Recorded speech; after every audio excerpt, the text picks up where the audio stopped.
দুই অর্থবছর বিরতি দিয়ে আবারও ব্যাংকে জমা টাকার উপর আবগারি শুল্ক বাড়াচ্ছে সরকার। বর্তমানে ৬টি স্তরে শুল্ক নেওয়া হলেও আসছে বাজেটে এ স্তর হতে পারে ৮টি। গ্রাহকের আমানত ১০ লাখ টাকার বেশি হলে বাড়তি অর্থ দিতে হবে।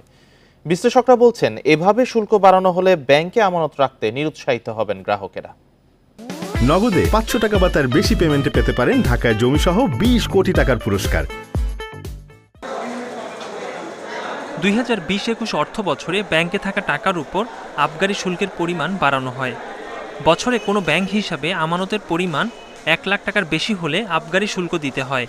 বর্তমানে শুল্কের স্তর ৬টি থাকলেও ২০২৪-২৫ অর্থ বছরের বাজেটে তা ৮টি করা হচ্ছে। বর্তমানে ১ থেকে ৫ লাখ টাকা পর্যন্ত ১৫০ টাকা, ৫ থেকে ১০ লাখ টাকা পর্যন্ত ৫০০ টাকা আবগারি শুল্ক রয়েছে।